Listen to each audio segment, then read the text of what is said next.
Is it possible to do this? Definitely it is possible. Okay. But there is a route to do that. Okay. So I'm going to give you 5 steps here, which can really aid your entry into an in-house role. Okay. And at each step, we will be talking about how you use your litigation skills. Okay. You have been in litigation, you have done certain work as a litigator. How do you use those skills to get into an in-house role? Okay. And what is the step up that you will get because you have been in a litigation role for some time? Okay. This is what we are going to look at. Now, see, if you want to change, you have to look at what is the environment at the destination. So you're going to have to find out what the people are looking for. Okay, so this is the first thing that you have to do. The first and the foremost step is you have to research about the companies you want to end up in. Okay, you can't just, if you are lucky enough to have a network of clients which are really used, something clicks and luck ends and you end up with them, it's a different thing. But this is completely chance. Okay, it's not your action. What is it? What are the actions you can take? Okay, which is not left to chance that if someone asks, then they approach and then they give you. It's not left to chance. Okay, what are the things you can do? As if you're looking to move into an in-house role from the career in litigation. So this is the first thing obviously that you have to do, and you have to research about the companies you want to end up in. Okay? You have to see, the good thing that you will get in litigation is that you will have come across a lot of different types of people, or and people doing a lot of different types of businesses. So you may have some sense of what happens in that specific area of business. Okay? Because you have been doing you've been working in that area, so you may have some sense like that. Okay? So the first step is you have to research about the companies that you want to end up in. Okay, you have to bottom line some companies. You have to make a list where do you want to end up, and you have to research about them. So this is one very important thing about in-house roles. Hiring in in-house roles always boils down to the sector in which the company is. If you are connected in any way with any of the hiring managers long before you apply, you have a much better chance. In fact, this could even be step number one. But however, you need to research for the destination companies and you need to find the issues. So therefore, you will have to bottom line a few things that you have arrived at. That this is definitely a problem, and this is definitely what is going to be the legal work at the back end of this company. So now if you are connected with in any way with any of the hiring managers before you apply, you have a better chance. So why is this the case? It's not that there is favorism or nepotism. Maybe in some places, but in generally, like well run, well governed companies where you will preferably want to end up in. It's not like crazy nepotism that happens. Okay, they also want people who are good and they want people who are efficient. Okay, it's not always that if you know someone, you can very easily get in, irrespective of whether you are appropriate for that role or not. That's not always the case. Okay, so many companies have employee referral policies in place. Okay, so what happens is that employees who are referred by senior managers in this company are definitely considered for in-house roles. So, and especially this can especially be the case if the person who is referring you is in no way personally connected with you. Okay, they have no connections. You are not related in any manner with them. There is no relation, no connection. Okay, and they are simply referring you because of whatever your professional connect with them is. Now if that is happening, like and they are referring you for a role in such situations, then the company for once will, or the HRs for once will definitely think that okay, this person is being referred by someone who is at a senior position in the company and there is no connection.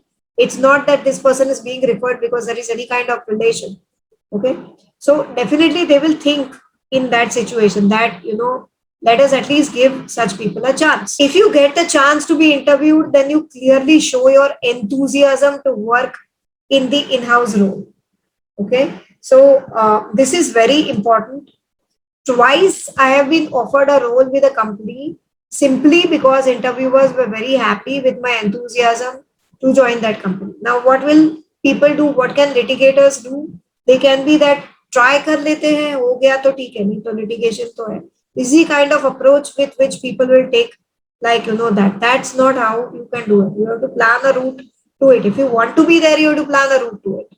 Okay, so you have to show your enthusiasm. You have to really want to be in an in-house position. You can't be in this zone that let's try, if that works out it's fine. Okay?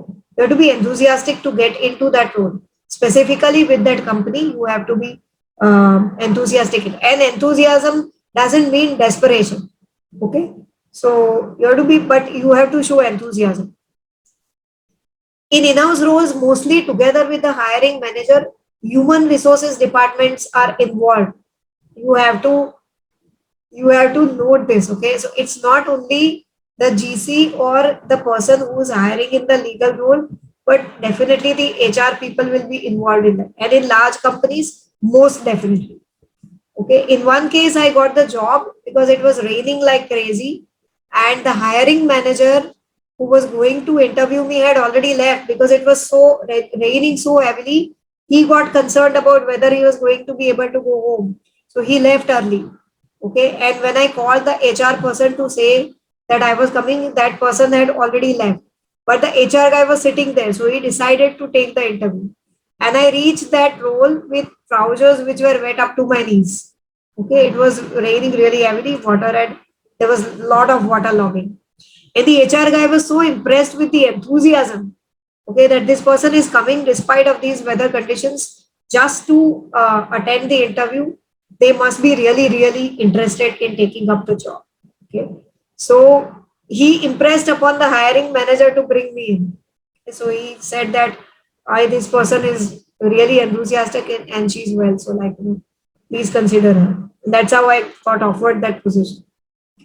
And absolutely don't make the mistake of stating that you are leaving litigation field because the payment is uncertain or because that life in the litigation field is too tough.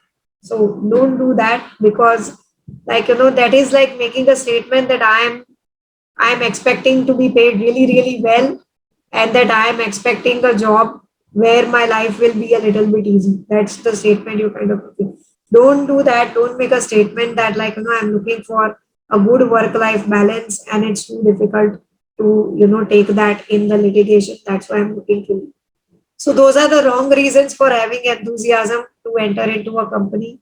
It will more be because you really want to be with that company because of the business it is in, because of the kind of work it is likely to give you. Appearance is very important, and I have faced this definitely. So when you are appearing before a court as a litigator, there's a specific dress code which you have to follow. So you will be in like black suits or something that you have to follow.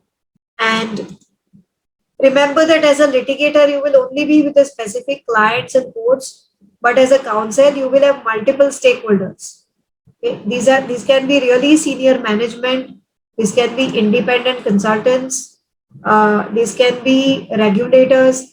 These can be significant customers, shareholders. All of these people will be there. Okay. So the good thing is that you are already used to act as you are presenting before a court. You are already used to a dress code, that there is something like a dress code.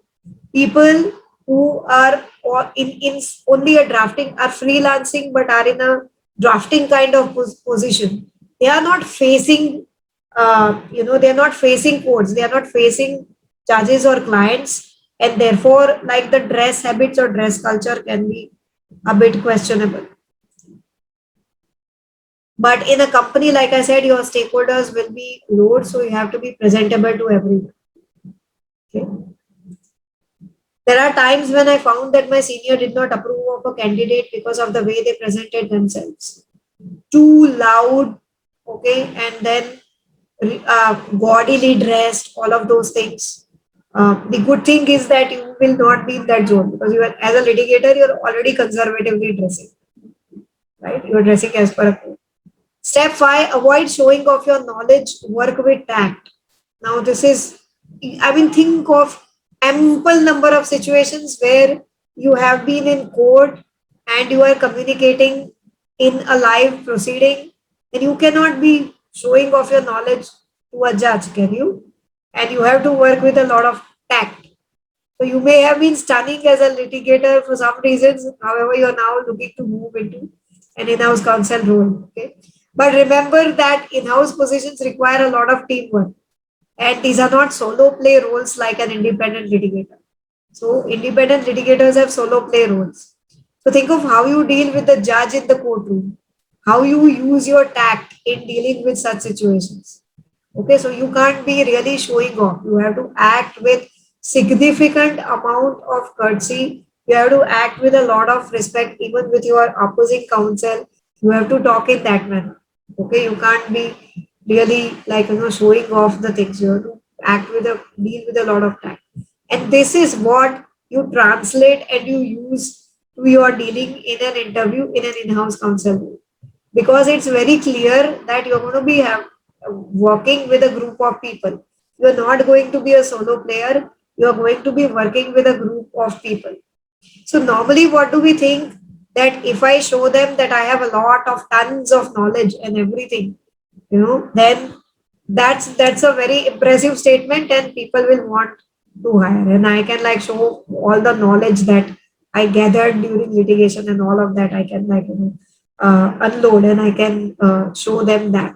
Okay, but what they are working at and what they are looking is that are you going to be able to work with a group of people? They want to know that you will be able to work well within the group. Okay, so now in that you can't act in a manner where like you you are bossy, or you are showing off your knowledge to other people, and it's going to drive people away. So they want to know that you are going to be capable to work within the group. So you have to remember that tact that you used when you were in courtroom situations, and you have to use that here.